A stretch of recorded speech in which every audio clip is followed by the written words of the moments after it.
Meron ba nakakalimot sa first love? Marahil ay wala. Dahil iyon ang unang beses na nakaramdam tayo ng kilig, ng kakaibang tuwa. Ngunit iyon din marahil ang una nating heartbreak. Pakinggan natin ang istorya ni Aisha at ng kanyang first love na si Dennis. Magkakatuluyan ba sila? O ang lalaki din ang magiging unang kasawian ni Aisha? Dear Amihan Stories present Four Babies with the Notorious Playboy CEO. Written by Jean Chua.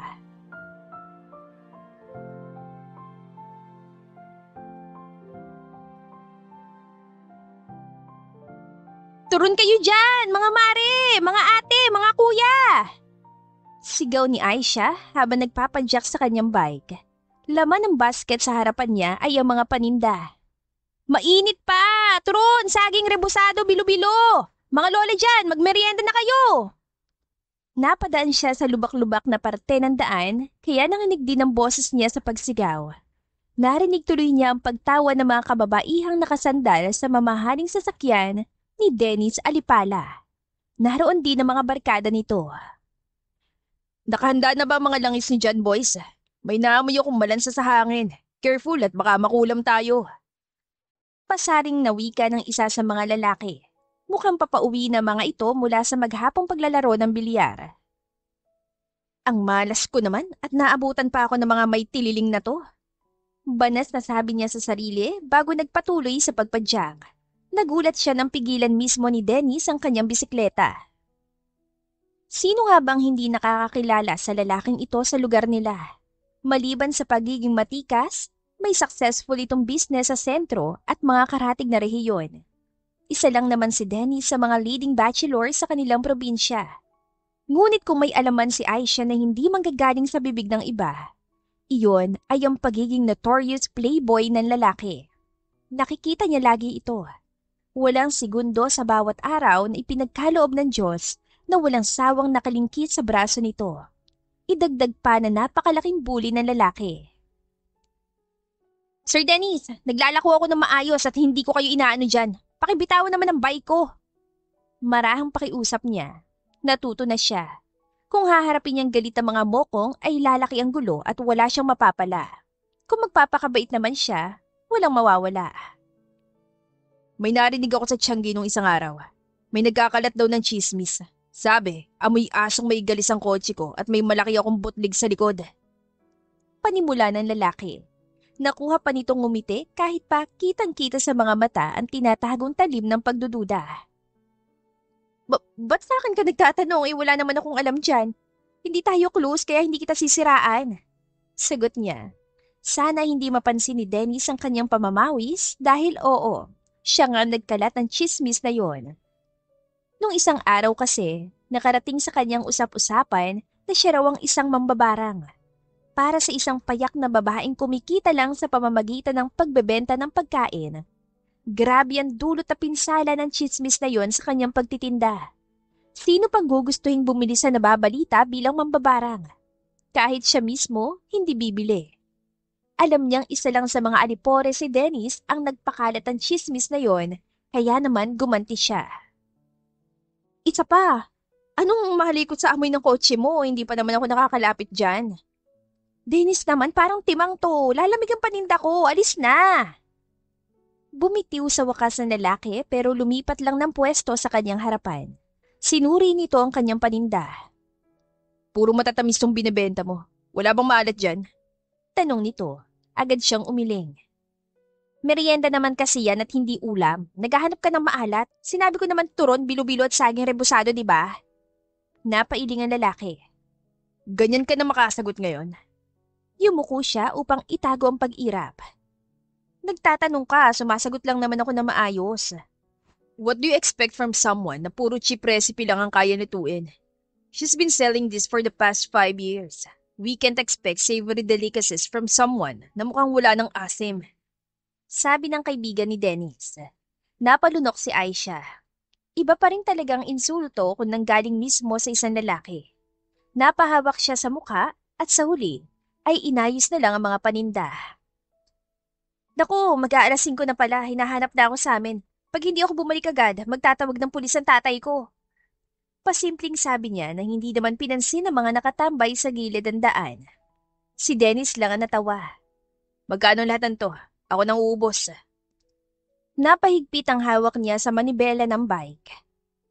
Kung balak mo rin lang itapon, wag na lang. Mapapakinabangan pa to ng tatay ko. Nag-angat lang ng kilay ang lalaki. Pamimigay ko sa mga bata sa amin. Tatakbo akong congressman sa susunod na eleksyon, kaya ngayon pa lang, magpapabango na ako ng pangalan. Kaya naman pala. Tutulungan sana niya ang lalaki na isilid sa supot ang mga natitirang paninda. Kaya lang, binunutan nito ang buong basket at pinasok sa kotse. Hoy! Yung lalagyan ko, Dennis! Bumili ka ng bago. Dalawa lang ang kamay ko tapos padadalin mo ko ng sandamakmak na supot. O ayan, that should be enough. Lumipad ka na palayo, pagod na ako sa mukha mo. Lubhang na insulto si Aisha pero tinatanggap niya pa rin ang ibinigay nitong 5,000. Iniwas niyang tingin at ngumiti. Okay, salamat pa rin. Ingat kayo sa daan mamaya. Pinigilan siya muli ni Dennis at pinabulsa sa kanya ang natitirang pera mula sa wallet nito. Matapos yon ay tumalikod na ang lalaki at pumasok sa sariling kotse. Humarurot pa alis sa magkakabarkada at naiwan lamang sa kanya ay ang makapal na usok mula sa tambutsyo ng mga sasakyan at ang 15,000 piso mula kay Dennis. Napanganga siya. Mukhang dahil sa sobrang yaman ng lalaki, ang pagbasa nito sa 1,000 ay 100 na lang. Kahit naman siguro duling, hindi ganitong kadaming papel ang ibibigay. Hindi kaya nagkamali lang yun? Binilisan niya ang pagbabike pa uwi. Baka balikan siya ni Dennis at nagkamali lang ito ng bigay. Sayang naman. Nang ikwento niya sa ama nangyari, ay kinaltukan lamang siya nito gamit ang sandok. Ewan ko sa'yo, Aisha. Basta hanggat maaari umiwas ka sa binatang yon. Walang barangay dito sa atin na hindi siya napapabalitang may binuntes at tinakbuhan. Sigaw nito sa kanya. Napahilot siya ng ulo. Tatay naman, malabo yan. At isa pa, hindi ako pasok sa tipo nun. Ang mga gusto niya, yung mga babaeng halos gumapang na sa bigat ng boobs at may balakang. Tingnan niyo nga tong postura ko. Kapag ako nagpa-semi-kalbo, aakalain ng lahat na lalaki ako. Aisha! Hindi mo matatansya ang pag-iisip ng isang lalaking gaya noon. Para sa ikakalma ng utak ko, makinig ka na lang. Ay, oo na tay. Hindi ko naman pinababayaan ang sarili ko. Nag-iingat ako lagi. Sa huli ay napapangiti pa rin siya. May dagdag na tayo sa magiging handa natin ngayong pista, tay. Kailan ka pa nawili sa handaan na? Ngayon, syempre, may pera tayo eh. Ibibili ko ng bagong bulaklak yung altar ni mama. Marahang tumango ang kanyang ama. Huwag mong kalimutang bumili ng kandila. Opo, sige tay. Akyat na muna ako. Magpapahinga lang ako saglit para makapagbanlaw na bago matulog. Huwag kang magbababad sa tubig kasi gabi na, baka sipunin ka. Nagkuskus ng maigi si Aisha habang nakatingala sa kisame ng banyo. Sana'y hindi niya makasalubong sa daan si Dennis pati na ang mga alipores nito. Masisira na naman kasi ang araw niya at isa pa, ayaw niyang makarinig ng mga hindi kaaya-ayang salita. Natupad naman ang nais niya dahil lumipas ang 2 linggo nang hindi niya nakakasalubong sa kalsada ang kumag. Araw ng pista sa barangay at kabilaan ng tugtugan sa mga kabahayan. Ang atensyon ni Aisha ay nasa mga palaro sa plaza. Buti at umabot ka. Sige na, maganda ka na dyan. Utos ng isang coordinator sa kanya bago siya bigyan ng isang pakete ng pampadula sa braso at mga kamay. Sa pista, hindi lang ang mga lalaki ang may paligsahan kundi pati na rin ang mga kababaihan. Laging sumasali si Aisha dahil madalas ang papremyo ay biik na alagain at cash na pinondohan mismo ng mga opisyal o di naman kaya may sponsor. Sa umagang yon, para sa kategoryang pangkababaihan, 3 biik ang pag-aagawa ng 10 manlalahok. Isa-isang pinapakawala ng biik at ang mananalo ay tatanggalin hanggang sa maubos ang premyo. Isang hapit na sando ang suot ni Aisha pati na mahigpit na capri pants. Natuto na siya dati dahil may nagsuot ng maluwag na short noong nakaraan at nakitaan ng puwet. Nagsimula ang pagpapakilala ng MC. Hindi niya nakita ang ama sa mga manonood kaya alam niyang hindi pa ito tapos sa pagluluto. Ready? Set? Go! Lumundag si Aisha at nakipagpambuno sa iba pang kababaihan. Hindi niya alintana ang kabilang paniniko na natatanggap nito pati na rin ang putik na dumikit sa kanyang katawan. Ang mga mata niya ay nakasentro sa premyo. Umugong ang tawanan sa mga manonood, lalo na kapag may natutumba o di kaya ay naghihilahan. May nakita pa si Aisha na sabunutan ng buhok, kaya mas lalo siyang naging competitive. Matapos ang 20 minuto ng pakikipag-wrestling sa mga kasamahan, ay nanyakap niya rin sa wakas ang kanyang panalo. Isang umiiyak na biik. Nanalo si Aisha Marie Sumalpong, anak ni Ronnie at ng yumaong si Minda. Palakpakan naman dyan! Dahil maliit lang ang barangay nila, halos lahat na yata ay magkakilala. Proud siyang umiti nang bigkasin ang pangalan ng kanyang mga magulang. Nagpunas siya ng mukha at hinanap sa mga nanonood ang kanyang ama pero wala pa rin ito. Di bale na. Maririnig pa rin ito ang usap-usapan bukas, panigurado yon. Nakatalubong niya ang tingin ni Dennis mula sa malayo. Nagmamasid dito sa kanya habang naninigarilyo. Kasyual na nakasandal ang lalaki sa hood ng sasakyan at napapalibutan ng mga miron. Hinarap niya rito na panalunan niyang biik at gumiti ng napakalapad. Nakita niya kung paanong bitawan ni Dennis ang hawak ng sigarilyo at naglakad papunta sa direksyon niya. Agad siyang umayos at nakihalubilo sa iba pang mga contestant na putikan din. Ilang sandali pa ay tumabi sa kanya si Dennis at namulsa. Nakita ko, may pinatid ka. Bungad nito, napalunok siya. Ano ngayon? Hindi naman bawal ang ganon. May nakita nga akong sinabunutan hindi naman inawat tong MC. Natawa lamang ang lalaki. Is it really worth it? Bukas, bugbog sarado ang katawan mo. Buti sana kung may dalang feeds yung biik kaso wala. Poproblemahin mo pang ipapakain dyan. Alam mo, Dennis, ang negative mo. Katuhan lang naman to at isa pa. Mahal ang biik, no? Mabubusog naman yan kahit tira-tira lang ang ipakain ko dyan. Panalo ka na. Uwi ka na ba agad? Hindi pa. Baka magkulang sila ng kalahok mamaya sa agawang buko pati na sa hilahan ng tali. Sayang naman, minsan grocery item ang paghahatian pwede na. Ang practical mo naman. Kung may oportunidad, gora agad. Masamang pinapalipas ang grasya. Nagulat siya nang magtanggal ng damit si Dennis at nagunat. Sasali ako sa paligsahan ng mga lalaki. Ito, suotin mo muna. Iyang damit mo? Bakit naman? Mapuputikan ko lang yan Ibilin mo sa iba. Hindi na siya nakaangal dahil inilusot na nito ang damit sa kanyang ulo. Kapag ibibilin ko sa iba, hindi na maibabalik sa akin yan, kaya mas mabuting ikaw na magsuot. Huwag kang mag-alala, naligo ako at lahat-lahat. Hindi mabawang kilikili ko, hindi ako amoy galis gaya ng kinakalat mo. Napaiwas na lang siya ng tingin. Yan ka na naman, mukha ba akong tsismosa? Ang dami ko kayang ginagawa sa buhay tapos gagawan pa kita ng issue. Sige na, ako na bahala sa branded mong damit. Hindi mapapano to. Good. Dumating ang turn ni Dennis kasamang ibang kalalakihan at hindi maiwasan ni Aisha na mamangha sa galaw nito, pati na rin sa hulma ng katawan. Kung marami mang babae ang nahuhumaling dito, ay hindi siya nagtataka kung bakit. Buti at nagtapal ka ng t-shirt, Aisha. Kanina kitang-kita yung hugis ng boobs mo Pahayag ng katabi niya sa mahabang silya. Napayakap tuloy siya sa sarili. Talaga? Kaya ba pinasuot ni Dennis sa akin ang damit niya kasi bumabakat ang dibdib ko? Bulong niya sa isip. Pinanood niya lang ang laro ng mga lalaki pero hindi rin siya nagtagal. Nakita ng iba ang paghuhubad ni Dennis kanina at ngayon ay suot-suot niya ang damit nito. Ayaw niyang pagsimulan sila ng issue. Umuwi siya ng bahay sa kanyang bike habang nakatali naman sa harap ang kanyang napanalunang biik. Pagdating niya sa bahay, ay nagkatuwaan pa sila ng ama niya at ikinuwento niyang pagkapanalo bago nagpaalam na maliligo. Sa labas ka muna magbanlaw para mawala yung putik sa'yo. Mahirap sundan ang paglilinis yan sa loob. Madadamay pang iba nating gamit. Sige po tay, paabot na lang po ng tabo. Pumunta siya sa harap ng bahay at doon nagbanlaw sa tabi ng mga halaman nila at bulaklak. Gamit niyan tubig sa drum na pandilig dapat sa mga yon. Nagkuskus siya na maigi lalo na sa buhok. Isang pagpito mula sa sakyan ang pumukaw sa pansin niya. Tago kasi ang pwesto ng kanilang bahay, kung kaya madalang lang ang dumadaan. Dennis! Tapos ka na ba sa palaro? Nanalo ba kayo? Tanong niya nang bumaba ito mula sa sasakyan at lumapit sa kanyang pwesto.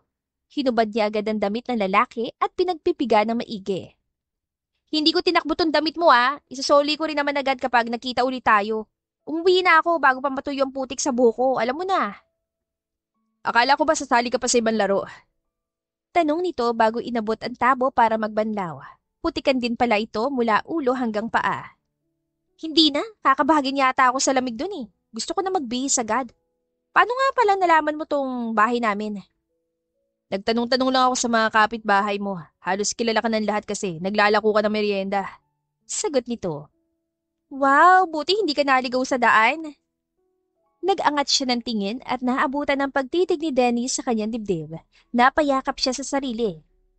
Hoy Dennis, nakikipag-eye to eye ka sa boobs ko? Naiiling na tinapos ng lalaki ang pagbabanlaw. May puti ka pa sa kilikili. Palusot ka pa. Bahala ka kung ayaw mong maniwala. Tinignan ni Aisha at nakita niyang meron nga. Pasensya na, kanina kasi sa palaro, hindi ko na malayan nakabalandra na pala sa lahat ang hulma ng dibdib ko. Nakakapraning tuloy. Sumbong niya. Nung sumali ako, may ilang mga bading na pumasok din para makisaya. Ilang beses ding nadakma ang pantalon ko, hindi ko na mabilang. Buti wala ka nasuntok. Tumawa ito. Wala nga, pero marami ako nasikot na tuhod ng kunwari, hindi sinasadya. Bukas magsisilabasan ng pasada mga yun. Ayoko lang talaga na hinahawakan ako kahit di ko gusto. Mas malala pala yung nangyari sa'yo kanina. Komento niya sabay sabi sa sarili. Deserve, bully ka kasi. Hoy, Aisha! Talaga bang igagapas na lang kita sa puno? Nagsasalita ka mag-isa dyan. Ang lakas-lakas pa ng boses mo. Sumilip ang ama niya sa bintana. Namamalik bata pa ako. Sadyan nakarating ng mala sa atin. Tay, si Dennis Alipala yan. Pinahiram niya ako ng damit. Kukunin niya lang kaya siya napadaan dito. Pahayag niya. Hindi niya inasahan na makikipagkamay ang lalaki sa kanyang tatay sa ngumiti. Manong Ronnie, makikipis na po. Dalawa sila ng ama niya ang napatingala kay Dennis. Kailan pa kayo naubusan ng pagkain sa inyo? Tanong niya na siya namang sinaway ng kanyang tatay. Aisha, pista ngayon at hindi ka dapat nang gaganyan. Hala, sige, total nandito ka na. Huwag lang ako makakarinig na ayaw mo sa niluto ko ha. Natikman ko na po lahat ang merienda ang paninda ni Aisha at alam kong dalawa po kayo na nag-develop ng timpla nun. Kaya sigurado ako masarap lahat ng handa nyo. Magalang na sabi ni Dennis. Napasa po siya ng bibig. Marunong kang gumamit ng po at opo? Bumakas ang pagkasar sa mukha ng lalaki. Binibining Aisha, kung gusto mo po, araw-arawin pa kitang kausapin ng ganito. Wag na, mas bata ako sa'yo ng 4 na taon. Pinahiram ng kanyang tatay si Dennis ng isang simpleng damit at short. Sabay silang umupo sa mesa para kumain. Salamat sa pagkain, amen. Amen. Sigunda ni na Aisha at Dennis bago kanya-kanyang sumandok sa kanin. Ito, Dennis, yung adobo galing pa ang recipe niyan sa yumao kong asawa. Siya yung nasa altar. Pumanaw dahil sa TV. Tikman mo. Kumindat pa si Aisha at sinuportahan ng ama. Na-inlove si tatay kay nanay kasi napakagaling magluto nun. Kahit yung mga ayaw ni tatay, nalalagyan ni nanay ng twist, kaya nung buhay pa siya, halos lumubo mukha namin dahil sa katabaan. Dumako sa malayong paningin ni Dennis. Marunong din magluto ang mama ko.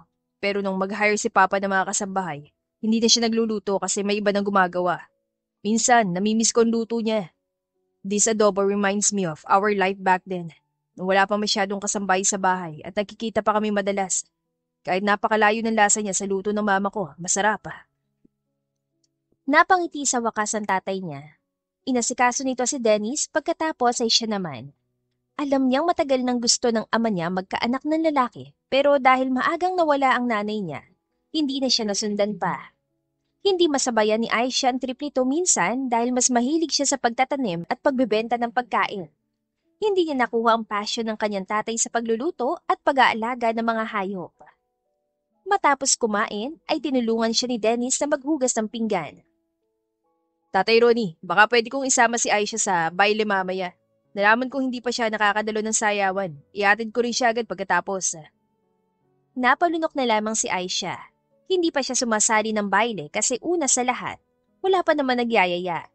Aanhin niya ang pagpunta doon kung wala namang makikipagsayaw sa kanya. Seryoso ba tong si Dennis? Nababahalang tanong niya sa sarili. Sana naman ay hindi ito nagbibiro.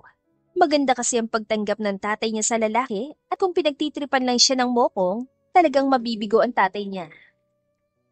Sigurado ka. Gusto ko pagtuntong ng 10:00, pauwi na kayo. Unika iha ko tong si Aisha at naririnig ko ang reputasyon mo, Dennis. Paano kita pagkakatiwalaan? Namangha siya dahil seryosong tumango si Dennis at ngumiti pa sa kanya.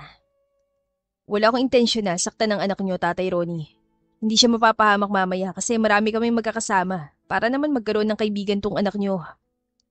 Oh, sige. Siguro kahit isang beses pwedeng maging tahimik tong bahay. Napakaingay na kasama yan si Aisha. Tatay naman, parang hindi ako love. Magbihis ka na't magayos para hindi na maghintay na matagal tong si Dennis. Sumunod siya sa sinabi nito at agad pumili ng magandang bestida. Naglagay siya ng konting lip tint sa pisngi at bibig para mas maging presentable, saka nagsuklay ng buhok. Paglabas niya ng kwarto, natawa ang kanyang tatay. Tao ka palang tingnan kapag naayusan, anak. Biro nito. Tatay naman, hindi lang tao. Maladyosa kaya to. Tignan mo tayo. Umikot siya sa pwesto at ngumiti. Pumuso-puso pa siya sa ama habang kumukuha ito ng litrato gamit ang cellphone nito. Tama na tay, mafu-full storage na yan. Okay, sige na.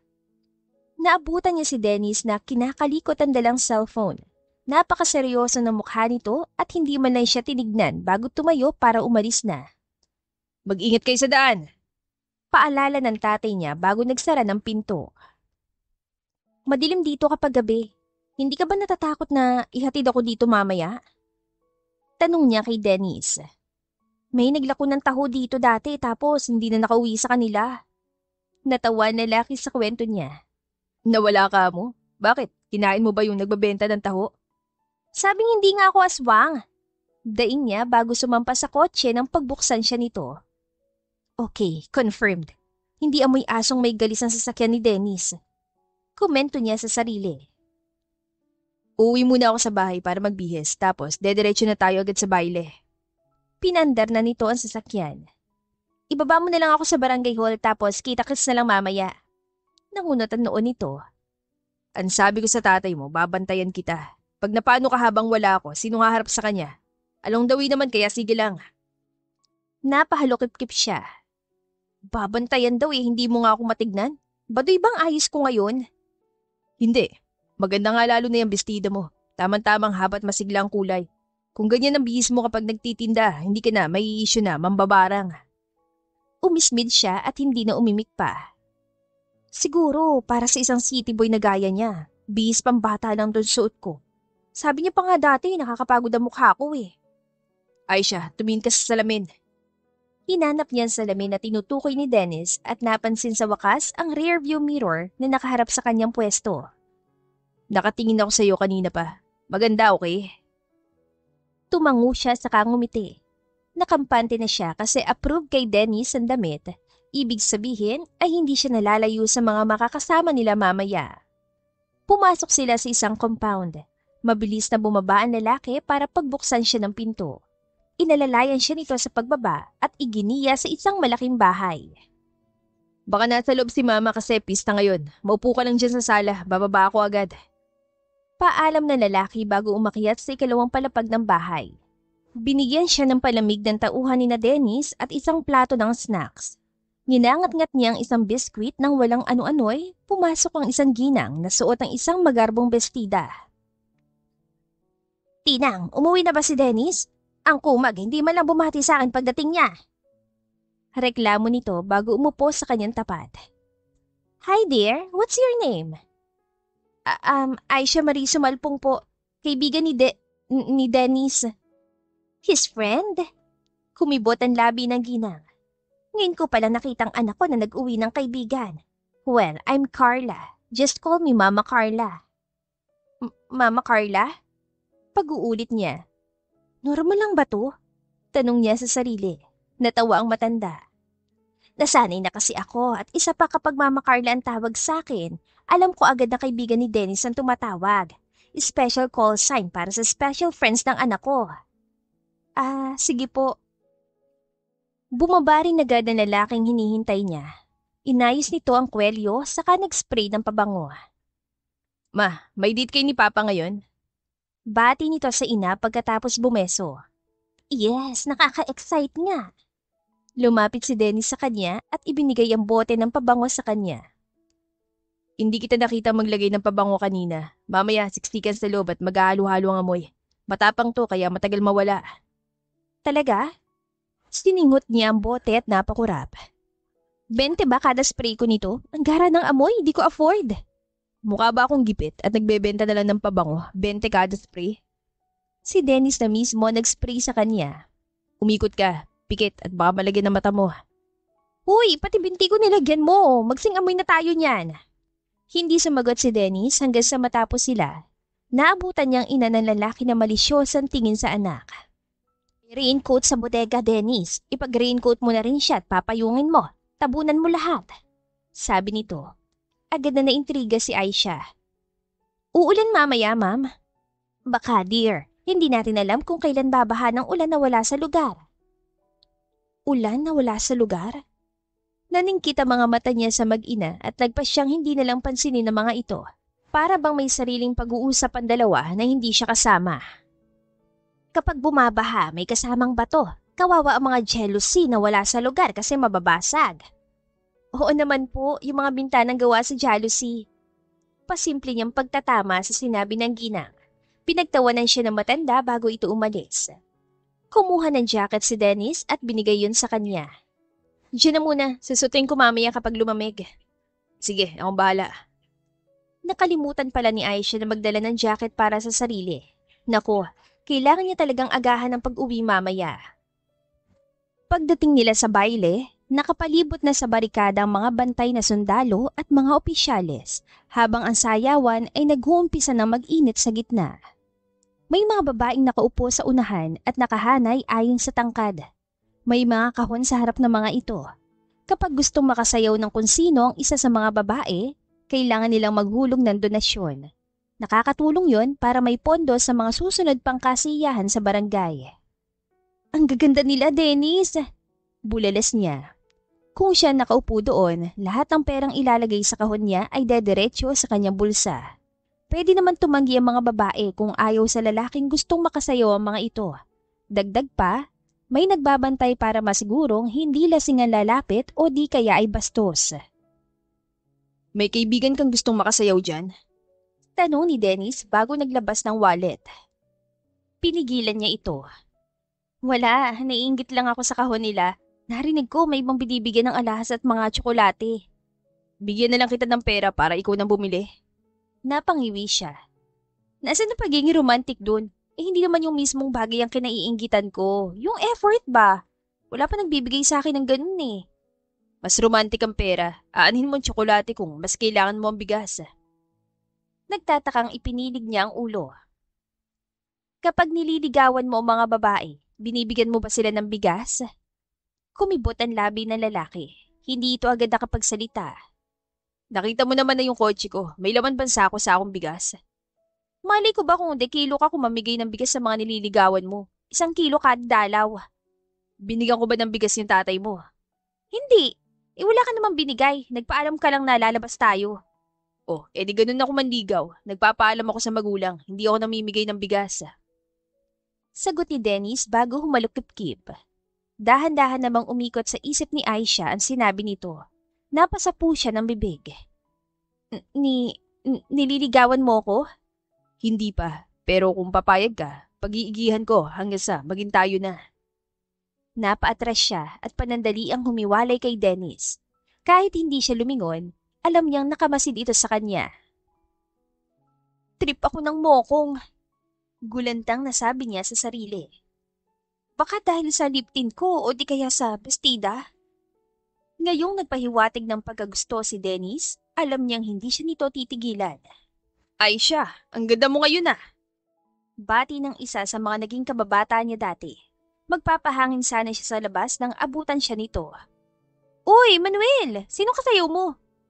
Ikaw sana, pero alam kong may bumabako na sa'yo. Kanina lang, pinasuot ka ng damit niya, tapos ngayon, pareho kayo ng pabango. Iba talagang kamandag niyang si Alipala, kahit ikaw walang takas. Napahawak siya sa leeg niyang nagiinit dahil sa pinaghalong kaba at kaunting saya. Lahat pala ay nakapapansin na sa kilos si Dennis at siya lang ang walang alam. Buong akala niya kasi talaga ay pinagtitripan lang siya ng lalaking yon. Sumandali siya sa hood ng sasakyan ni Dennis at sinuot ang jacket nito pag alis ni Manuel. Pinagmasdan niya ang kasiyahan sa unahan at halos mapangiwi. Hindi niya kayang makipagsiksikan doon. Hindi mo nagustuhan? Napakislot man siya dahil sa gulat ay hindi siya lumingon sa direksyon ni Dennis. Tumawa siya ng pagak. May nag-body roll sa tabi ko kanina. Hindi ko rin kinaya ang body odor kaya umalis na lang ako. Good experience na rin, at least. Hindi na ako ignorante sa mga ganito, di ba? Kaya salamat. Nagpapasalamat ka pero hindi mo man lang ako matignan sa mata. Hindi mo ba nagustuhan ang sinabi ko kanina? Kung ganun, kalimutan na lang natin. Napasinghap siya dahil sa inis. Naasar lang kasi ako sa hinahaba-haba ng taon nating magkakilala. Bigla-bigla kang may paganyan. Nung isang araw lang, binubuli mo ako Gawa-gawa ka. Binigyan pa nga kita ng pera kasi gusto kong makauwi ka na maaga. Bully na yon. Sabi mo, pagod ka makita mukha ko tapos yung barkada mo kung ano nang sinabi. Napapikit si Dennis. Mukhang hindi nito inaasahan hanggang ngayon, dala niya pa rin ang pagdaramdam mula noong nakaraan. Akala ko wala lang yun sa'yo. Paano magiging wala lang naapektuhan ang hanap buhay ko? Iniisyo ko naman babarang na mga kaibigan mo. Napangiwi ito. Okay, bigyan mo ko ng chance at magbabagong ihip ng hangin sa mga yon. Hindi ka na nila guguluhin. Totoo? Napayakap si Aisha sa sarili. Kaya palang bait-bait mo sa akin kasi may binabala ka. Yes. Buong tapang na sumang-ayon si Dennis. Hindi man lang ito nahiya sa pambabakod na ginawa sa kanya. Paano ba yan? Ayoko sa mga babaero. Aisha, ikaw pa lang ang dinala ko sa bahay at nakilala ni Mama. Iba tong atin, okay? Walang asungot, walang e-extra. Tayo lang. Dahan-dahan siyang tumango at pumalatak. Sige, ihatid mo muna ako sa bahay at pag-iisipan ko. Habang nasa biyahe, sinulit niyang iilang sandali para mag-isip. Ang tanging bagay na namumutawi sa utak niya. Wala namang makukuha si Dennis kung sakaling maging sila man. Maraming babae dyan ang willing na makapares ito. May mga dalagang sexy, may kayang pamilya at tiyak may pinag-aralan pa kaysa sa kanya. Posible nga siguro nagkagusto na sa kanyang mokong sa hinaba-haba ba naman ng taong lagi siya nitong inaasar. Diba at sabi nila kapag inaasar ng lalaki ang babae, ibig sabihin nun may crush ito sa babae? Napangiti na lang siya sa naisip. Grabe namang pagka-crush ni Dennis sa kanya. Umabot ng 3 years. Dati sinisi ko lang siya nito paalis sa daan pero ngayon hinahatid pa. Haba-aba, tingnan mo nga naman ang mundo. Kung ganon, hindi niya nalang kailangang pahirapan pa ang lalaki sa panliligaw. Sapat na sigurong 1 buwan para naman masiguro niyang wala talaga itong ibang babae. Nung makababa siya mula sa sasakyan, ay pinigilan siya ni Dennis na makalayo at naghintay ng kanyang sasabihin. Impit siyang napangiti. Okay, pumapayag na ako manligaw ka. Gumaan sa wakas ang tensyon sa balikat ng lalaki. Unti-unti ay namumuo ang kinang sa mga mata nito. Thank you, Aisha. Dadalaw ako bukas. Bukas agad? Segunda niya kahit pa nakangisi. Di ka kaya magsawa sa mukha ko niyan? Hindi nga. Sige na, pumasok ka na't baka lamukin ka pa rito. Nagpaalam siya matapos alisin ang jacket nito. Bye-bye. Mag-ingat ka pa uwi ha. Dream of me, Aisha. Pagpasok niya ng bahay, naabutan niyang nanonood ng TV ang kanyang tatay.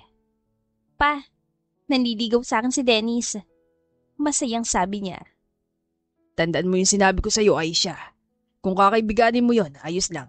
Pero kung higit pa doon, baka masaktan ka lang. Huwag kang mag-alala, tay. Oobserbahan ko siya na maigi. Napapailing ang kanyang ama. Kung kailan ka pa unang umibig, isa pang playboy, Diyos ko ka. Pero kaya niya naman sigurong baguhin ang ugaling yon ni Dennis. Kung totoo ang nararamdaman nito para sa kanya, hindi dapat siya mabahala sa ibang babae dahil hindi gagawa si Dennis ng ikasasama ng loob niya. Pahihirapan ko na muna siya saka ako sasagutin, tay. Don't you worry. Nagpatuloy si Aisha sa pagtitinda kinabukasan. Matapos maluto ang mga ilalako ay inihanay niya agad sa lalagyan saka siya nagpadyak palibot sa buong barangay. Hindi niya nakita si Dennis buong araw kaya hindi siya makapag-concentrate sa pagbebenta. Nang mapadaan siya sa bilyaran kung saan tumatambay si Dennis madalas, ay nalungkot siya dahil wala ito. Pero naroon naman ang mga kasama nito sa paglalaro. Lahat ng mga ito ay matamlay ang tingin sa kanya. Wala siyang narinig na salita maliban na lang ng lalagpasan na sana siya ng isang babae. Nanggagayuma na rin pala siya ngayon. Ako? Sinong ginayuma ko? Si Dennis ba? Hindi na lang siya nagkomento at nagpatuloy siya sa pagbebenta hanggang sa mauwi na. Maraming natira sa kanyang paninda. Ay siya! Humarang sa kanyang daan ang lalaking kanina pa niyang hanap-hanap. Gulat siyang pumreno. Dennis, ano ba? Paano kung tulala ako tapos hindi ako nakapagpreno agad? Kaya kitang pigilan, okay? Nabibigiran ka ba talaga sa sarili mo? Kaya kitang pasanin mula dito hanggang sa kabilang barangay. Sabi nito bago naglabas ng panyo at punasan ng kanyang mukha. Bakit parang bad mood ka? Pasensya na, hindi ko na ulitin. Napairap siya. Bad mood talaga. Paano ba naman kasi sabi sa akin ng isa dyan, kikitain niya daw ako pero wala.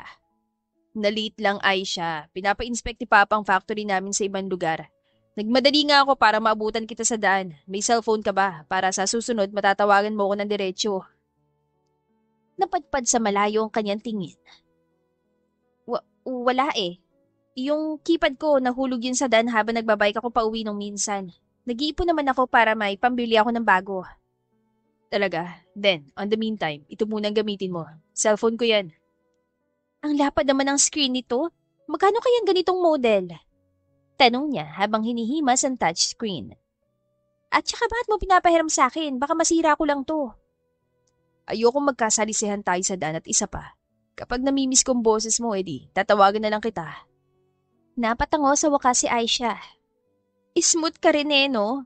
Halika, doon tayo sa loob ng bahay. Lalamukin tayo dito. Mahirap na magka-dengue. Wala ba naiwan sa paninda mo? Akin na, bibilin ko. Nagustuhan ni Mama yung bilo-bilo last time. Pinapabili niya ako ulit pero naging busy naman ako ng mga sumunod na araw. Akala ko ba, pinamigay mo sa mga bata kasi tatakbo kang congressman? Natawa lang si Dennis. Biro ko lang yun. Inuwi ko lahat sa bahay para kay Mama at Papa, okay? Kaya hindi ka pa man nakakapunta sa amin. Kilala ka na nila. Talaga? Kinarga nito ang bike niya gamit ang isang kamay at sumabay sa kanyang paglalakad. Nainggit siya sa lakas nito. Kapag binubuhat niya ang bike, dapat gamit niya lahat pati lakas ng Espiritu Santo dahil madali siyang mangalay, pero si Dennis ay parang wala lang. Tapos na ako sa mga gawain ko sa office, kaya pwede na ako mamasyal. Magbebenta ka ba bukas? Hindi, magsisimba kami ni tatay kaya walang magluluto. Pagkatapos yung magsimba, pumunta sana tayo sa Butterfly Garden. Bagong bukas yun sa sentro tapos sabi ni Mama maganda raw. Kung may gusto kang ibang lugar, puntahan din natin. Hindi pa siya nakakakita ng maramihan at makukulay na paru-paro kaya agad siyang pumayag. Isusuot ko yung bestida kong bulaklakin. Tapos baka imbes na butterfly, bubuyog ang lumapit sa akin, no? Biro niya na ikinangiti lamang ni Dennis. Okay naman na bumalik si na Papa, walang kagatang bubuyog, pero baka tayong dalawang mauna. Naabutan ni Aisha ang tatay niya na nakamasid sa kanila ni Dennis mula sa malayo. Sumaludo si Dennis habang siya naman ay ngumiti saka kumaway. Kumalma sa wakas ang nababahala nitong ekspresyon. Desidido rin siya na magkatuluyan sila ni Dennis dahil nagugustuhan na niya ito. Hindi na niya alam kung may susunod pa bang magpapakilig sa kanyang puso kung sakaling hindi man sila ng lalaki ang para sa isa't isa. Nasa hustong edad na rin naman siya. Oras naman para sumaya. Ang lubos na nagustuhan ni Aisha ay kasundo ni Dennis ang kanyang tatay. Malaking plus point sa kanyang lalaking kayang sabayan ng pamilya niya at hindi mapagmataas. Kahit kailan, hindi pa niya narinig na may sabihin si Dennis na masama tungkol sa ibang tao, kaya sementado na sa isip niya na mabait ito at may respeto. Sigurado kang hindi sasama si Tatay Ronnie? Nag-ayos siya ng buhok sa loob ng kotse ni Dennis. Hindi nakahiligan ni tatay ang mamasyal eh. Mas gusto nun ng matulog buong maghapon kaysa maglakad sa mainit. Magkakasundo sila ni Papa. Lumalabas lang din yun kapag galita si Mama eh. Businessman din siya at para sa kanya, kabilang ang tulog sa puhunan. Talaga? Oo. Napatingin siya sa labas ng bintana at sumimangot. Kailan kaya ako yayaman sa pagbebenta? Saglit na nag-isip si Dennis saka ngumiti. Walang masama kung magsisikap ka, Aisha. Alam kong yayaman ka rin gaya ng gusto mo pero kung gusto mo ng mabilisan, may alam akong paraan. Kahit mukha akong di ka tiwa-tiwala, never ako magnanakaw ah. You marry a rich man, baby. Marry a rich man, hindi magnakaw. Oh, napatako na lang siya. Pilit niyang isinasawalang bahala ang pagtawag nito ng baby sa kanya, pero talagang nakikiliti siya mula ulo hanggang paa. Kung nagugutom ka, may dala akong sandwich at juice. Pagbabago niya ng paksa. What? That's so sweet. Kaya pala ang laki ng dala mong bag. Akala ko handa ka nang makipagtanan sa akin eh. Anong tanan? Hindi pa nga kita sinasagot. Kunwari ay reklamo niya na siyang tinawanan lang ng lalaki. Baka makalusot lang. Nagsimulang maglibot sina Aisha at Denny sa butterfly garden. Natuwa siya sa makukulay na tanawin at murals sa bawat dingding. Gusto niya tuloy pasukin ang net na pinamamahayan ng mga paru-paro at mag-selfie sa loob, kaya lang ay bawal bulabugin ang tahanan ng mga ito. Matapos ang picture-picture, nagpahinga sila sa lilim ng isang puno at kumain. Nakahiga si Dennis at ginawa nitong una ng kanyang binti. Sinimot niya ang tirang tinapay sa loob ng kanyang bag at uminom ng juice. Dennis, ilan libong butterfly kayang kailangan para mabuhat ang isang tao? Tanong niya. Kung gaya mo siguro mga 2 milyon. Inabot nito ang kamay niya at hinalikan. Masarap yung egg sardine sandwich na ginawa mo pero yung amoy pagkatapos ang hirap alisin. Binawi niyang kamay at nahihiyang tinago yun sa likuran. Sino ba kasing nagsabi na halikan mo? May pasinghot-singhot ka pa, para ka tuloy adik. Hindi ko naman sinabing ayoko sa amoy, di ba? Akin na, pipisil-pisilin ko. Hindi pumayag si Aisha. Saka na kapag nahugasan na niya ang mga kamay. Nagtaka tuloy siya dahil tumayo si Dennis at nagmamadaling tumakbo paalis. Kinabahan siya. Dapat pala binigay ko nilang agad ng kamay ko. Di pa siguro siya nagalit sa akin. Kumuha siya ng kulon sa bag at naglagay sa kamay pero naghalo lang ang amoy ng ulam at kulon sa kanyang palad. Aisha, marunong ka bang maggitara? Naabutan siya ni Dennis na nagkukuskos ng kamay. Nakahinga siya na maluwag dahil sa pagbalik nito. Akala niya ay nagtampo na ito at iniwan siya doon na mag-isa. Hindi, saan ang galing yung gitarang yan? May mga binatang tumutugtog doon. Mukhang nagpa-practice yata. Hiniram ko muna para tugtugin natin. Halika, tuturuan kita.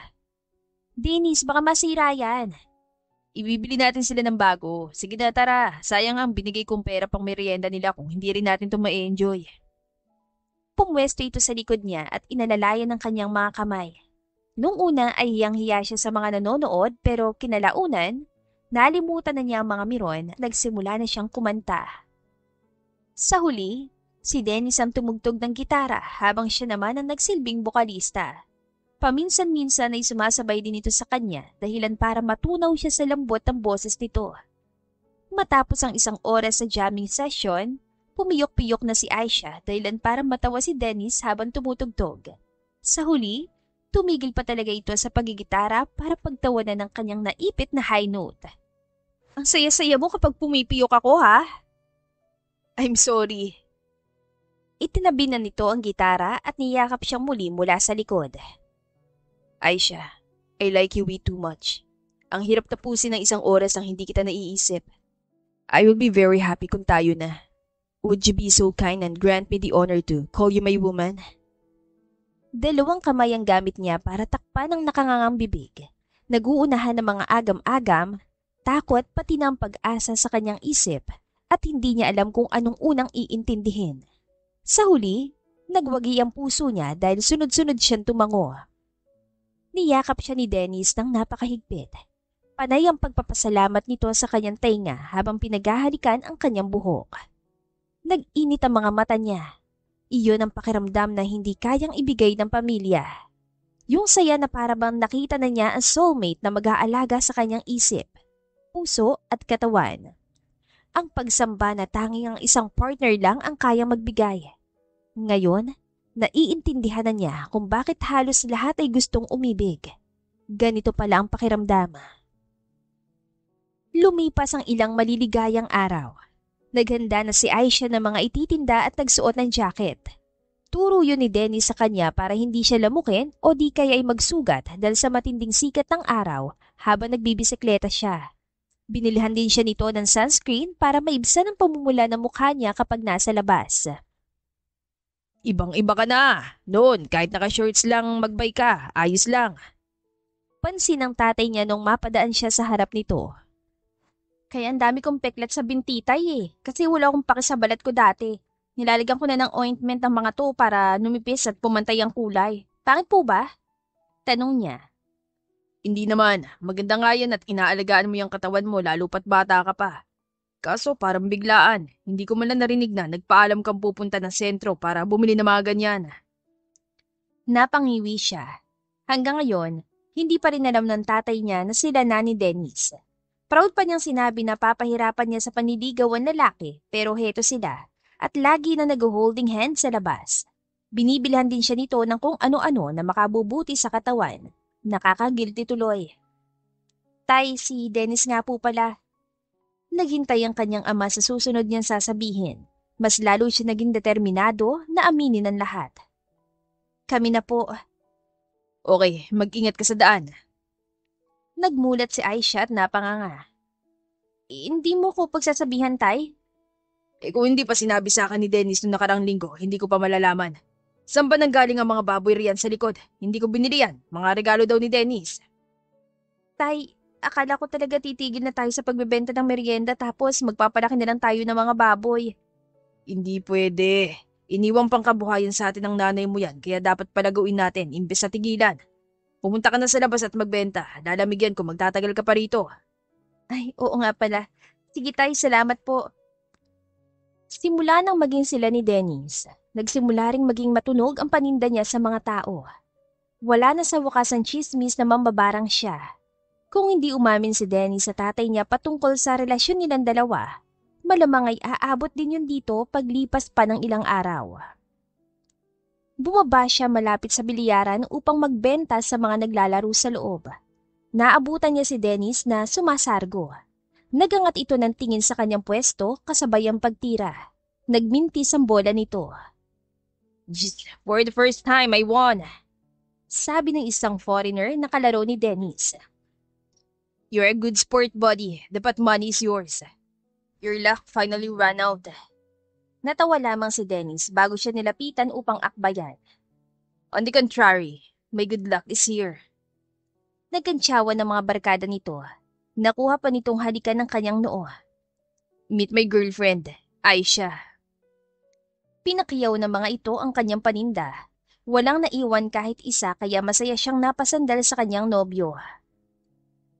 Hindi mo man na nabanggit sa akin na alam na pala ni tatay ang lahat. Nagkibit balikat lamang si Dennis. Dapat mag-usap kayo na masinsinan ni Tatay Ronnie tungkol sa ating dalawa. Lalaki siya, kaya alam ko napaka-protective niya sa'yo pagdating sa akin. A mom may believe I can change, pero ang isang ama, hindi madaling pangakuan. Napakagatlabi na lang siya. Ang mama at papa mo, gusto ba nila akong makilala? Oo naman, mag-dinner ka sa amin mamaya at doon ka na rin matulog. Ipagpapaalam kita kay Tatay Ronnie, huwag magalala. Dalawa silang umuwi ng bahay at pinakaiusapan ng tatay niya na payagan siyang matulog kina Dennis. Hindi naman naging istrikto ang ama niya dahil mabilis itong pumayag. Agad siya nagtabi ng maisusuot mamaya. Nang formal siyang naipakilala sa pamilya ni Dennis bilang girlfriend nito, halos lahat ay kilala na siya bilang sa bilo-bilo girl na kinawiwilihan daw ng lalaki. Naging mainit ang pagtanggap sa kanya at wala siyang maipintas sa mga magulang ng kanyang nobyo. Thanks for coming, iha. Sa susunod kapag may free time ka, bisitahin mo naman kami ni Papa Lloyd mo. Madalas bored ako dito sa bahay kaya kung nandito ka matutuwa ako. Sabi ni Mama Carla. That's true. Ngayon lang may pinakilala sa amin tun si Dennis kaya naiintriga ako. Paano kayo nagkakilala? Sino nag-first move? Tanong naman ni Papa Lloyd ang ama ni Dennis. Nagkuwento si Aisha ng mga naging karanasan niya mula noong simula hanggang sa magkaigihan sila ni Dennis. Nagulat ang mga ito sa mga pinagagawa ng anak at sa harap niya mismo ay pinangaralan ng mga ito ang kanyang boyfriend. Kung may gusto ka sa babae, kausapin mo na maayos. Hindi yung pinagtitripan mo. That's not good. Buti na lang at mahaba ang pasensya nitong si Aisha. Nangingiwing nagtago si Dennis sa kanyang likod habang sila ay nakaupo. You snitched on me. Yan tuloy, ayaw na sa akin ni Mama. Talaga naman loko-loko ka dati ah. Pangasar niya na dahilan para pagpipisilin nito ang kanyang tagiliran. Matapos ang masaganang hapunan ay pumasok sa kanya-kanyang kwarto sina Aisha at si Dennis. Magkatabi lang naman ang silid nila pero malawak kasi ang bawat kwarto kung kaya nalulula siya sa kama. Namamahayata ang likod niya at hindi siya makahiga na maayos. Pagtuntong ng 12:00, isang mahinang katok ang bumulabog sa kanya. Umaasa siyang baka si Dennis yon kaya agad niyang binuksan ang pinto. Hi! Bati niya sa kanyang nobyo. Hindi ako makatulog. Baka buong magdamag akong tutulala sa bintana ngayon. Natawa si Dennis. Niyakap siya nito. Hindi rin ako makatulog. Magtabi na lang tayo. Dito ka oh. Ako naman sa bandang kaliwa. Natatakot ako matulog na mag-isa pero ayoko namang nakabukas ang ilaw. Nasisilaw ka? Oo, halika na. Nung makahiga sila na maayos, ay saka lamang niya napansin na yakap-yakap pa rin siya ni Dennis. Hinagod niyang buhok ng nobyo at nagpa siyang kantahan niya na lang ito para makatulog na. 10 mga daliri, kamay at paa, 2 tenga, 2 mata, ilong ay maganda. Natawa ang lalaki at mas lalo lamang siniksik ang mukha sa kanyang leeg. Nakiliti siya kaya kahit siya mismo ay natawa na lang din. Ano ba? Seryoso akong kumakante. Ginagawang pampatulog ni nanay sa akin yan nung bata pa ako. Sinishare ko sa'yo. Ayaw mo naman pakinggan. Daing niya. Mas lalo ako hindi makatulog sa boses mo. Nangunot tuloy ang noon niya sa sinabi nito. Magtatanong sana siya kung anong ibig nitong sabihin nang bigla na lang may masagi siyang kung anong namumukol sa kanyang tagiliran. Dennis, dala mo ba ang cellphone mo? Ilagay mo na sa mesa. Huwag mong ibulsa hanggang sa pagtulog. Maiipit yan. May halong biro na sabi niya. Malalim ang naging buntong hininga ni Dennis. Ewan ko sa'yo, Aisha. Nagsimulang halikan muli ng kanyang nobyo ang kanyang leeg, kaya nagpasya siyang harapin na ito sa higaan at suklian ang nais itong gawin. Nang gabing yon, magdamag na ipinaubaya ni Aisha ang sarili kay Dennis. Hindi niya kayang tanggihan ng nobyo, lalo pat napakabait nito pagdating sa kanya. Wala siyang ibang gustong gawin kundi ang pasalamatan ito ng paulit-ulit. Hindi rin nagpahuli si Dennis dahil tumigil lang ito nung makitang halos hindi na niya maiangat ang mga kamay. Mahal kita, Dennis. Bulong niya sa tainga ng nobyo. Ngumiti ang lalaki at sinabi lang, Sweet dreams, Aisha. Kinabukasan, dahan-dahang bumangon si Aisha sa higaan at tinignan ang kobrekama. Walang bahid ng dugo kahit pa noong hating gabi lang ay naangkin sa unang pagkakataon ng kanyang katawan. May hapdi ng pagkakapunit pero hindi nagdugo ng labis-labis. Marunong din si Dennis kaya kahit pa nahirapan siya nung una, ay nagawa siya nitong aluin at pasayahin hanggang sa makatulog siya. Ibang-iba naman pala kaysa sa kwento ng mga matatanda doon sa amin. Siguro panakot din nila yun para hindi maengganyo ang iba habang bata pa. Litanya ni Aisha sa kanyang pagbumuni-muni. Kung tutuusin, dapat mamayang hapon pa siya magising dahil sa pagod na ininda. Pero dahil sanay ang katawan niyang gumising ng maaga, ay bumangon na rin siya. Naabutan niyang nakabukas ang banyo ng silid. Mukhang naliligo si Dennis dahil may lagaslas ng tubig mula sa shower. Maingat siyang pumasok sa loob dahil ang damit na pamalit niya sana ngayon. Nakatulog na sa inyo. Iba na yan. Anang isang lalaki. Nakatago si Dennis sa likod ng shower curtain habang ang telepono ay nasa lababo. Parang may video call at hindi lang iisa ang tao doon kundi 3. Ikaw na talaga, dude. Kahit ang matandang dalaga ng barangay Tagbilaw, hindi mahindian ang kamandag mo. Okay man, panalo ka na. Tigilan mo na yung anak ni Ronnie sumalpong bago ka pa habul-habulin ng gamit ang itak. Nakuhan tumawa ni Dennis. Tinawanan lang nito ang pang-insultong sinabi ng lalaki sa kabilang linya. Tinatawag niyo pa siyang mambabarang nun. Hindi ka ba natatakot na kulamin ka ni Aisha? Tanong ni Dennis sa kung sino mang kausap. Ikaw dapat ang kabahan dyan. Lahat kami nagpustahan na tatandang walang jowa ang babaeng yun. But you and your ego. Niligawan mo. Nagka-boyfriend ngayon, it was you. Mukhang naka-score ka pa. Malala talaga, Dre. Tumigil sa wakas ang shower at piniganan ni Dennis ang buhok. Tumigil na kayo, ang iingay nyo. Baka gising na si Aisha. Binuklat nito ang shower curtain at bumulaga sa kanya ang mukha nito. Nobyo pa rin ba? Nahihirapan siyang huminga at lumalabo ang kanyang paningin. Binato niya kay Dennis ang damit na hawak at nagtatakbo paalis ng silid. Aisha! Hindi niya pinansin ang pagtawag nito at patuloy na umiyak habang tumatakbo. Naabutan niya ang mga magulang nito pero umiling lamang siya hanggang sa makaalis siya ng bahay. Iniwan na niya ang mga gamit at pati ng tsinelas. Uuwi siya sa tatay niya at doon hihingi ng tawad. Naloko lang siya. Nasayang ang tiwala niya dahil lang sa walang kwentang pride at ego ni na Dennis. Matandang dalaga? Ano ngayon kung tumanda ako mag-isa? Ang importante, wala akong sinasaktan at wala akong niloloko. Sigaw ng kanyang damdamin. Narinig niya ang paghahabol ni Dennis pero pinigilan din ito ng mga gwardiya ng compound. Naging bingis si Aisha sa mga tanong ng mga nakakasalubong at nakauwi lang sa tulong ni Manuel. Aisha, mukhang wala ka sa sarili. Kung talagang hindi mo na kaya dito sa atin, pwede ka nang lumipat sa ibang lugar. Kung hindi ka mahahanap ng Dennis na yon. Salamat Manuel, pag-iisipan ko. Bumaba siya mula sa motor at agad na pumasok ng bahay para maligo. Pakiramdam niya ay ang dumi-dumi ng kanyang balat. Matapos linisan ng sarili, ay inumpisahan niyang ipamigay sa iba ang mga baboy ni Dennis. Habang naglalakad, napapaisip siya sa sinabi ni Manuel. Gustong-gusto niyang tumakas sa sitwasyon na yun ngayon, pero bakit siya ang aalis? Wala siya nagawang mali. Hindi siya nanloko at higit sa lahat, hindi siya duwag. Patigasan na lang ng dibdib, patibayan ang mukha. Sa pag-uwi ng tatay niya ay agad siyang nagkwento. Mangiyak-ngiyak siyang habang sinasabi ang mga salitang dumurog sa kanyang puso. Pampalipas oras lang siya tuwing bored si Dennis. Walang halagaan lahat ng ginawa nito dahil hindi siya totoong minahal ng lalaki. Niligawan lang siya nito para patunayan ng sarili na kaya nitong makuha ang lahat. Gago pala yan eh. Nagwala ang kanyang tatay at lahat ng gamit nila sa bahay na mula kay Dennis ay sinunog nito. Lalo pang tumaas ang tensyon dahil dumating ang hunyango para humingi ng tawad sa kanilang mag-ama. Tatay Ronnie, makinig kayo. Sige na please, hindi naman ganun yon. Sigaw ni Dennis mula sa labas. Aisha, ano ba? Mag-usap naman tayo. Sama ang mga magulang ko. Sige na oh, luluhod ako. Pakinggan niyo naman ako, please.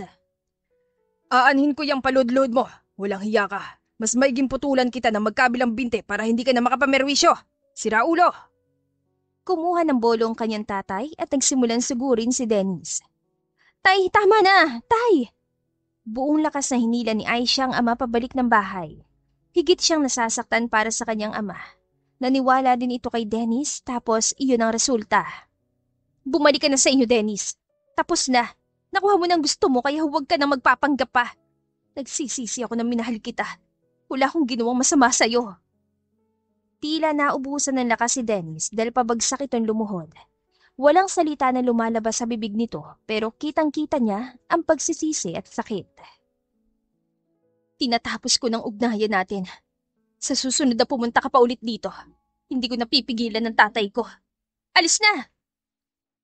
Iginiya ni Aisha ng ama papasok ng bahay at ni isang beses ay hindi na nilingon pa si Dennis. Ang lahat ng yon ay parang bangungot lang. Bukas ay dapat limot na. Pinalipas ni Aisha ang 2 linggo na nakakulong lang sa bahay at nagmumukmok. Hinayaan niya ang sarili na magluksa saglit para sa puso niyang umasa at naloko. Nung manumbalik ng kaunti ang kanyang sigla ay saka siya nagsimula ulit sa paglalako. Nagulat siya dahil sa suporta ng mga kapitbahay na nakikisimpat siya. Aisha, narinig namin na nangyari. May mga mayayaman talaga na asal hayop, no? Hayaan mo, ipagdadasal ka namin lagi. Oo nga, pag duman na lalaking yun kasama ang mga barkada niya, hindi namin pagbebentahan o papansinin man lang. Mukhang dahil kay Manuel ay kumalat ang balita at ngayon si Dennis ang kalaban ng lahat. Dayo lamang ito at ang loko ng isang nakatirang mismo sa barangay Tagbilaw. Hindi na ito tanggap ng mga nakikisimpat siya sa kanya. Salamat, pero personal na gulo namin yon. Labas kayo doon. Ayokong maapektuhan ang kita ninyo. Pag-awat niya sa mga ito. Nang mapadaan naman siya sa bilyaran, ay naabutan niyang malulungkot na mukha ng mga barkada ni Dennis. Narinig niya mula sa iba na hindi na muling nagpakitang ex niya mula nung puntahan siya dito sa bahay para magpaliwanag. Binilisan niya ang pagpadyak at umuwi na walang tira sa kanyang paninda. Tay, naubos lahat! Mabuti naman, halika. Tingnan mo nga tong puno ng mangga sa likod. Namumulaklak na. Napangiti siya. Talaga? May ilalagay na ako sa kinilaw niyan, Tay. Sana marami ang bunga para maibenta din natin. Sayang naman, di ba? Opo, dagdag kita na rin. Nagpatuloy ang mga araw ni Aisha na tila ba walang Dennis Alipala na nangyari. 2 buwan niya itong hindi nakita at mukhang hindi na rin talaga ito tumambay sa buong barangay. Tinabla na rin yata ng hiya, sabi niya sa sarili. O baka lumipat na naman siya ng ibang barangay at doon naghanap ng bagong maluloko. Aisha, tingnan mo nga yung dinuguan kung sakto na ba sa timpla. Saglit lang, tay. Tumigil siya sa paghuhugas ng pinggan para tignan ang niluluto nito. Agad siyang napatakip ng ilong pagbukas niya pa lang ng kaldero. Nagtatakbo siya papunta ng banyo at doon dumuwan. Napapano ka riyan, Aisha? Sira ba yung dinuguan o ano? Pagsaklolo ng kanyang tatay. Ewan ko, tay. Hindi ko matagalan ng amoy eh. Kinikilabutan ako kapag naalala ko. Dumilim ang mukha ng kanyang ama. Walang imik siya nitong pinatayo. Itinabi muna nito lahat ng gawain sa bahay at nagtawag na masasakyan. Agad niyang nahulaan ang gustong gawin ng kanyang tatay kaya hinayaan niya na ito. Pumunta sila ng klinik na malapit sa barangay hall at doon, inalalayan siya ng isang midwife at pinaihi sa isang PT. Maluhaluhang tinanggap ng tatay niyang positive na resulta ng stick. Manong Ronnie, kulang tayo sa mga kagamitan dito. Mas maigi na makapagpa-check up na tong si Aisha sa lungsod habang maaga pa para makita natin ang sitwasyon ng bata sa loob. Payo ng ginang na umasikaso sa kanya. Nag-usap sila ng kanyang ama sa susunod na gagawin at kung kailan magpapatingin sa espesyalista. Inasahan naman niya nakakalat ang balita kung kaya naisipan niyang takasan na lang talaga ang lugar na yon. Kung yan ang gusto mo, sige, lilipat tayo. Ayoko mang mawala sa lugar kung saan tayo nagsimula kasamang nanay mo. Mas mahalaga magiging anak mo sa ngayon. Napangiti siya. May kasama na tayo, tay. Magkakaapo na po kayo. Pagod man ang ama niya ay nakuha pa rin itong yumakap sa kanya. Magpahinga ka pag-uwi natin. Sige po. Habang naghahanda sa pag-alis ay nagpatuloy naman si Aisha sa pagbebenta. Yun nga lang, ang mga inilalako niya ngayon ay mga gamit na hindi nila madadala sa biyahe. Sementado na ang desisyon niyang umalis lalo pa nung makita niya sa ultrasound na may 4 na pintig ng puso sa kanyang sinapupunan. Nagbunga ng 4 ang nangyari sa kanila ni Dennis. Hindi niya tuloy mawari kung parusa ba yun ng langit sa kanya dahil masyado siyang nagpapaniwala sa lalaking katulad ng ex niya. Sensitibo ang pagbubuntis ng quadruplets dahil kailangang i-monitor ang sitwasyon ng mga baby sa loob para hindi mauwi sa premature birth. Habang pauwi ay nagulat si Aisha nang pigilin ng isang puwersa ang kanyang bisikleta mula sa likod. Dahil dahan-dahan lang siya kung magpa-jack ay hindi naman siya nabuwal pero nakakagulat pa rin. Sino bang baliwang? Naputol ang kanyang sasabihin dahil sa paglingon niya ay naharoon ng seryosong si Dennis. Namayat ito at mukhang kulang din sa tulog. Gayunpaman, naroon pa rin ang apil nito. Wala akong panahon para sa'yo, kaya bitawan mong bike ko. Simpleng utos niya. Aisha, natagalan si na mama at papa. Nung una ayaw nila akong samahan dito pero para kausapin ng tatay mo. Nahiya sila sa'yo. Pasensya na ko ngayon lang, nandito na ulit ako. Gusto mo talagang mataga ng tatay ko, no? Napailing siya dahil sa inis. Baka gusto mong ako pang sumaksak sa'yo. Kung alam mo lang, Dennis, aabot langit ang galit ko sa'yo. Aisha, wala naman ako sinimulang pustahan eh. Nung makita nilang nagka-interes ako sa'yo, sila lang nawili doon. Wala akong sinabing masama. Kailan ba kita ikinahiya ha? Aisha, ikaw pa lang naiharap ko kina mama. Hindi ko naman gagawin yun para sa pustahan na yan. Hindi naman ako nagkulang sa pera. Ang unang boyfriend ko, niligawan lang ako para patunayan sa mga kaibigan niya na kaya niyang akitin lahat ng babae sa mundo. Ganun naman ang nangyari, di ba? Natawa siya ng pagak. Ang galing pa ng timing mo. Ngayon ka lang bumalik kasi. Nalaman mo, no? Nalaman ng alin? Hindi niya ito pinansin at mas piniling sumampa muli sa bike upang umuwi na. Hindi siya pinayagan ni Dennis at mas hinigpitan pang hawak sa bisikleta. Bumaba siya para makipaghilahan dito. Akin na nga kung ayaw mong sumigaw ako! Banta niya. Umiling ito pero agad ding sumunod. Hindi na kontrol ni Aisha ang lakas na gamit sa paghila ng bike, kaya nang bumitiw ang lalaki, ay tumilapon siya ng bahagya. Agad niyang protektahan ang tiyan samantalang si Dennis naman ay pinigilan ng pagbunggo ng bisikleta sa kanya. Nahuli nito ang kanyang reaksyon. Nakita niya kung paanong unti-unting maintindihan ng lalaki ang kanyang sinabi kanina, pati na ang kilos niya ngayon. Aisha, ikaw ba? May aasikasuhin pa ako. Tapos na ang lahat, Dennis. Wala na. Niyakap siya nito. Nag-init naman ang mga mata niya dahil sa lungkot. Aisha, I'm sorry. Patawarin mo ko. Mali ka nang iniisip. Hindi ganun yun. Pakiusap naman oh. Mapapatay ka lang ng tatay ko. Hindi mangyayari yan. Nasa bahay niyo sina mama at papa. Humingi na ako ng tawad sa kanya bago kita hinintay dito. Aisha, I'm sorry sa mga nagawa ko nun. Mag-usap naman tayo na maayos. Itinulak niya si Dennis at nagmamadaling umuwi. Naabutan niya ang pag-iiyakan ng kanyang tatay at mga magulang ni Dennis.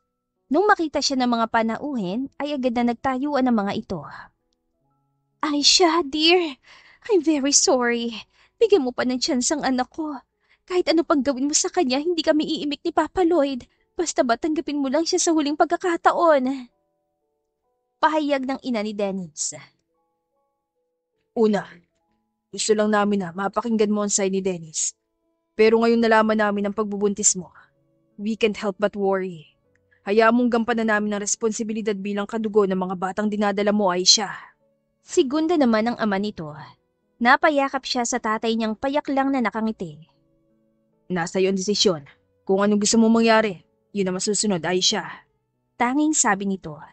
Dahil kalmado ang tatay niya, ibig sabihin ay okay na ito sa narinig na paliwanag.